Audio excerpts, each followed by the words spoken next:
ഇതിൽ കൂട്ടായ്മ എന്ന് പറഞ്ഞാൽ എനിക്ക് പ്രധാനമായിട്ട് ഞാൻ ഈ സിനിമയെക്കുറിച്ച് ആലോചിക്കുകയും ഇതിൻ്റെ കുറച്ച് ഇതിനൊരു കഥ ഉണ്ടാക്കുകയും ചെറിയ രീതിയിലുള്ളൊരു സ്ട്രക്ചറിങ് ഒക്കെ ഉണ്ടാക്കുകയൊക്കെ ചെയ്ത് കഴിഞ്ഞിട്ട് ഞാൻ കുറേ നാളിത് വെറുതെ ഇരുന്നു. ഞാനൊന്നും പിന്നെ എനിക്ക് ഞാൻ വേറെ ഷൂട്ടിങ്ങിനൊക്കെ പോയി അങ്ങനെയൊക്കെ ആയിട്ട്. അപ്പോൾ ഇതൊന്ന് വീണ്ടും ഒന്ന് റെഡിയാക്കി എടുക്കാനായിട്ട് ഞാൻ ആദ്യം പിന്നെ സമീപിച്ചത് ഇതിൻ്റെ സ്ക്രിപ്റ്റ് ഡയറക്ടർ ഉണ്ണിയാണ്. ഉണ്ണി എൻ്റെ ഒരു ചെറുപ്പകാലം മുതലുള്ളൊരു സുഹൃത്താണ്. എൻ്റെ ജൂനിയറാണ്, പക്ഷേ എനിക്ക് ചെറുപ്പം മുതലേ എനിക്ക് ഉണ്ണി അറിയാവുന്നതാണ്. ഉണ്ണി കഥാകൃത്താകുന്നതിന് മുമ്പേ എനിക്ക് ഉണ്ണി അറിയാവുന്നതാണ്. അപ്പം ബീനയാണ് പറഞ്ഞത്, എന്താ ഉണ്ണിയെ കൊണ്ടൊന്ന് വിളിച്ചിട്ട് നിങ്ങൾ രണ്ടുപേരും വന്നിരുന്നൊന്ന് റെഡിയാക്കി എടുത്തത്, കുറേ കാലമായില്ലേ ഇതിങ്ങനെ വെച്ചുകൊണ്ടിരിക്കുന്നു പറഞ്ഞിട്ട് ഞാൻ ഉണ്ണിയെ വിളിച്ചു. ഞങ്ങൾ വളരെ പെട്ടെന്ന്, അതായത് ഉണ്ണിയുടെ കൂടെ എനിക്കിത് വർക്ക് ചെയ്യാൻ രണ്ടാമതൊരാളുടെ കൂടെ വർക്ക് ചെയ്യുന്ന പോലെ ഒരു തോന്നൽ ഇല്ലായിരുന്നു. പിന്നെ അത് പറഞ്ഞ പോലെ ഒരു നമ്മുടെ ഒരു കൂട്ടായ്മയുടെ ഒരു എൻ്റെ ഒരു പരിചയത്തിൻ്റെയും ഫ്രണ്ട്ഷിപ്പിൻ്റെയൊക്കെ ഭാഗമായിട്ടുള്ള ഒരാളാണ്. പിന്നെ ഉള്ളത് രഞ്ജിത്താണ്. രഞ്ജിത്ത് എൻ്റെ പഴയ സുഹൃത്താണ്, വർഷങ്ങളായിട്ട് അടുപ്പമുള്ള സുഹൃത്താണ്. ഞങ്ങൾ പല കാര്യങ്ങളും പലപ്പോഴും ഡിസ്കസ് ചെയ്യാം, ഷെയർ ചെയ്യുകയൊക്കെ ചെയ്യുന്ന ആളുകളാണ്, സിനിമ അല്ലാത്ത കാര്യങ്ങൾ പോലും. അപ്പോൾ ഒരു ദിവസം രഞ്ജിത്തുമായിട്ട് ഫോണിൽ സംസാരിച്ചപ്പോൾ ഞാനിങ്ങനെ സ്ക്രിപ്റ്റ് എഴുതിക്കൊണ്ടിരിക്കുകയാണ്, ഭയങ്കര പരിപാടിയാണെന്നൊക്കെ പറഞ്ഞു. അന്നേരം രഞ്ജിത്ത് നേരെ ചോദിച്ചു, ആരാ പ്രൊഡ്യൂസർ എന്ന് ചോദിച്ചു. നമ്മൾ പ്രൊഡ്യൂസറൊന്നും ആയില്ല, എന്നാൽ പിന്നെ ഞാൻ പ്രൊഡ്യൂസ് ചെയ്യട്ടെ എന്ന് ചോദിച്ചു. നമ്മൾ പ്രൊഡ്യൂസ് ചെയ്തെങ്കിൽ ഭയങ്കര സന്തോഷമുള്ള കാര്യം ചെയ്യുക എന്ന് പറഞ്ഞിട്ട് അങ്ങനെ അതും ഒരു ഫ്രണ്ട് എന്നുള്ള നിലയിലാണ് വരുന്നത്. അപർണ എനിക്ക് പരിചയമില്ലായിരുന്നു. മമ്മൂക്ക പിന്നെ നമുക്ക് അങ്ങനെ മമ്മൂക്കയെ പറ്റിയൊരു സജഷൻ വന്നപ്പോൾ പിന്നെ അതിനെക്കുറിച്ച് രണ്ടാമത് ആലോചിക്കേണ്ടി വന്നില്ല. മമ്മൂക്കയും ഹാപ്പിയായിരുന്നു.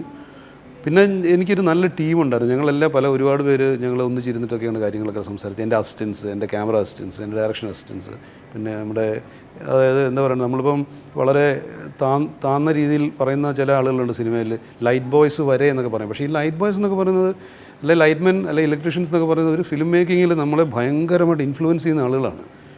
അവർ മോശമായി കഴിഞ്ഞാൽ നമ്മൾ ചെയ്യണമെന്ന് ഉദ്ദേശിക്കുന്ന പല കാര്യങ്ങളും നമുക്ക് ചെയ്യാൻ പറ്റിയില്ല, അല്ലെങ്കിൽ അതിനുള്ളൊരു സാവകാശം കിട്ടിയില്ലെന്ന് വരും.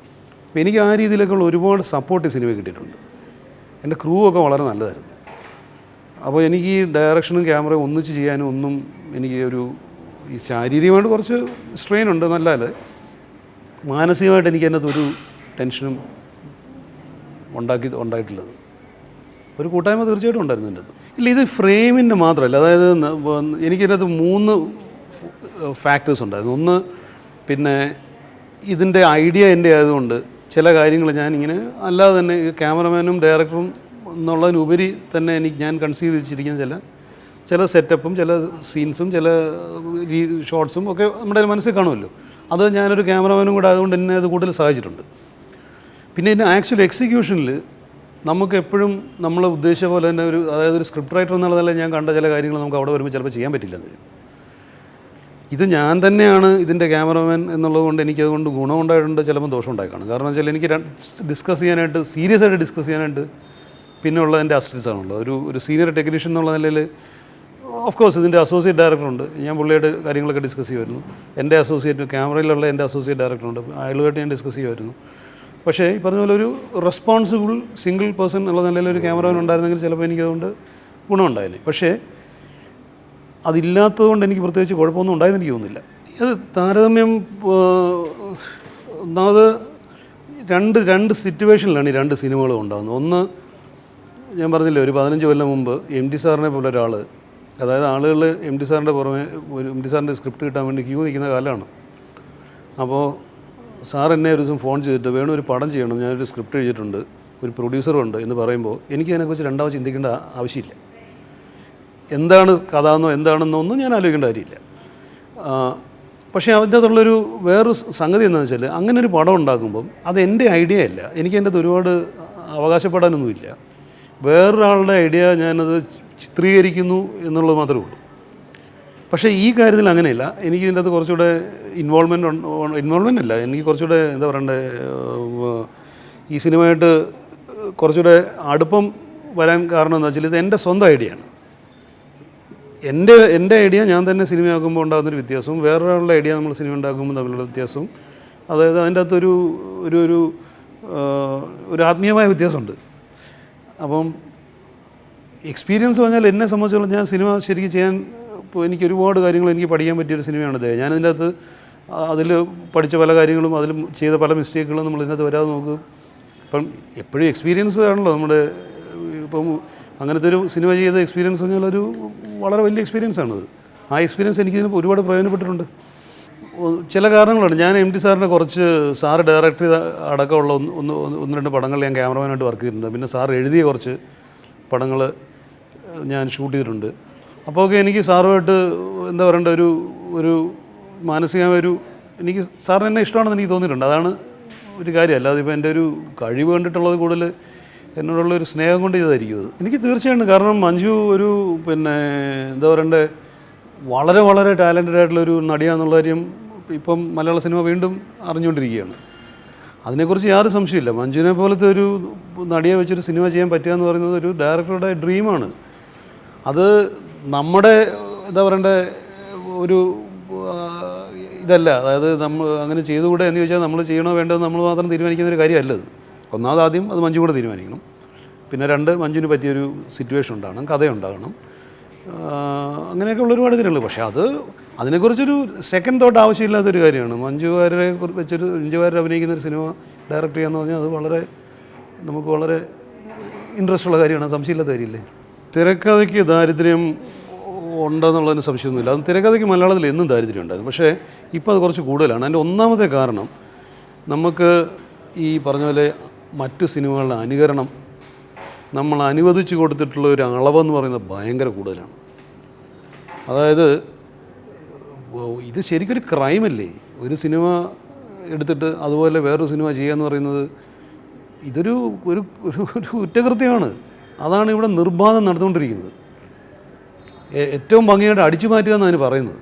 ഏറ്റവും ഭംഗിയായിട്ട് അടിച്ചു മാറ്റാൻ പറ്റുന്ന ആളാണ് ഏറ്റവും വിജയകരമായിട്ട് സിനിമ ചെയ്യുന്നതെന്ന് പറഞ്ഞാൽ അതൊരു എന്താ പറയണ്ടേ, ഞാൻ എല്ലാ സിനിമയും അങ്ങനെയാണെന്നല്ല പറയുന്നത്. പക്ഷേ അതിനെ നമ്മൾ അംഗീകരിച്ചിട്ടുണ്ട് ഇപ്പം.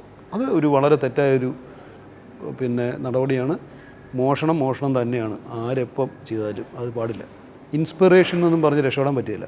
അതങ്ങനെ ചിന്തിക്കുന്ന ആളുകളായിരിക്കും. പിന്നെ എൻ്റെ അഭിപ്രായത്തിൽ നമുക്കിങ്ങനെ എന്താ പറയുക, നേറ്റിവിറ്റി ഒരു കലാസൃഷ്ടിയെ സംബന്ധിച്ചോളം അത്ര പ്രധാനപ്പെട്ടതാണോ? അത്ര പ്രധാനപ്പെട്ട കാര്യമില്ല. കാരണം ഇപ്പം നമുക്ക് മലയാളത്തിൻ്റെ മണം എന്ന് പറയുന്ന ചിത്രങ്ങളെ നല്ല പടങ്ങളുള്ളൂ എന്ന് പറയുന്നത് ശരിയല്ലെന്ന് മാത്രമല്ല, ആ ഫോർമാറ്റും ആ ടെക്നിക്കും ആ ഫോർമുലയൊക്കെ ഉപയോഗിച്ചിട്ടുണ്ടാക്കിയിട്ടുള്ള എത്രയോ വൃത്തികെട്ട സിനിമകളുണ്ട്. മലയാളത്തിൻ്റെ മണമുള്ള എത്രയോ ഫോറിൻ സിനിമകളുണ്ട്. അപ്പം അത് നമ്മൾ അംഗീകരിക്കണം. അപ്പോൾ അതിലൊന്നും അല്ല കാര്യം. എൻ്റെ അഭിപ്രായത്തിൽ സെൻസിബിലിറ്റിയാണ് പ്രധാനം. നമുക്കൊരു സിനിമയ്ക്കൊരു സെൻസിബിലിറ്റി ഉണ്ടാവണം. ഒരു സിനിമ എന്തെങ്കിലും എന്താ പറയണ്ടേ, സിനിമയ്ക്കൊരു ഭാഷയുണ്ട്. സിനിമയ്ക്കൊരു ഭാഷയുണ്ട്. അത് മലയാളമോ ഇംഗ്ലീഷോ അങ്ങനെയുള്ളൊരു ഇതല്ല. സിനിമയ്ക്കുള്ളൊരു ഭാഷയുണ്ട്. ആ ഭാഷ ഉപയോഗിക്കാൻ സിനിമയ്ക്ക് കഴിയണം. അതൊരു എന്താ പറയണ്ടേ, ഒരു സിനിമ ലിറ്ററസി എന്ന് പറഞ്ഞാൽ ഇല്ലാത്ത ആളുകൾക്ക് സിനിമ ഉണ്ടാക്കിയാൽ അത് നന്നാകില്ല. അതിൻ്റെ അകത്ത് ഒരുപാട് പരിമിതി ഉണ്ടാവും. പിന്നെ ഈ വിദേശ സിനിമകളുടെ ഇൻഫ്ലുവൻസ് എന്ന് പറഞ്ഞാൽ ഇപ്പം നമുക്ക് കേരളത്തിൽ, ഞാൻ ചോദിക്കട്ടെ, നമുക്ക് കേരളത്തിൽ വളരെ കുറച്ച്, അതായത് നമുക്കൊക്കെ നമ്മുടെ ഇവിടുത്തെ ലെവലിൽ കുഴപ്പമില്ലാന്ന് തോന്നുന്ന സിനിമകൾ ധാരാളം ഉണ്ടെങ്കിൽ പോലും ഒരു ഇൻ്റർനാഷണൽ ലെവലിൽ നമ്മുടെ ഒരു സിനിമയാണെന്ന് പറഞ്ഞ് ധൈര്യമായിട്ട് അഭിമാനപൂർവ്വം കാണിക്കാൻ പറ്റുന്ന എത്ര സിനിമകൾ ഉണ്ടാകാറില്ല. പിന്നെ ആർട്ട് സിനിമ അല്ലെങ്കിൽ നല്ല സിനിമ എന്നൊക്കെയുള്ള പേരിൽ ഒരുപാട് വളരെ മോശം സിനിമകൾ ഉണ്ടാകുന്നുണ്ട്.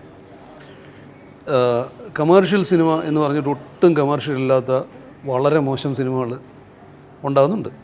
ഇതിൻ്റെയൊക്കെ ഇടയിൽ ഇച്ചിരി ഒന്ന് രണ്ട് നല്ല സിനിമ ഇല്ലെന്നല്ല ഞാൻ പറയുന്നത്. പക്ഷേ അപ്പോൾ അങ്ങനെ ഈ ആർട്ട് കമേർഷ്യൽ എന്നുള്ള ഒരു തരംതിരിവേ അതിനെ അർത്ഥമില്ല. കാരണം ഒന്നുകിൽ ഇതൊരു സെൻസിബിൾ സിനിമയായിരിക്കും, അല്ലെങ്കിൽ സെൻസിബിൾ അല്ലാത്തൊരു സിനിമയായിരിക്കും. സെൻസിബിൾ അല്ലാത്ത സിനിമയാണ് അതൊരു മോശം സിനിമയാണ്. അതിന് കൊമേഴ്ഷ്യലായാലും ആർട്ടായാലും എന്തായാലും എന്ത് പേര് വിളിച്ച് പറഞ്ഞാലും അത് ചീത്ത സിനിമ തന്നെയാണ്. ഇപ്പം നമ്മളവിടെ പലരും പറഞ്ഞു കേട്ടിട്ടുണ്ട്, നല്ല സിനിമയെ സർക്കാർ പ്രോത്സാഹിപ്പിക്കുന്നില്ല. ആരെ ഈ നല്ല സിനിമയാണെന്നൊക്കെ തീരുമാനിക്കുന്നത്? നമ്മൾ സ്വയം തീരുമാനിച്ചാൽ മതി. ഞാൻ എൻ്റെ സിനിമ നല്ലതെന്ന് ഞാൻ പറഞ്ഞിട്ടിരുന്നാൽ മതിയോ? ഇത് നല്ല സിനിമ എന്ന് ഇവർ സ്വയം അങ്ങ് പറഞ്ഞിട്ട് കാര്യമുണ്ടോ?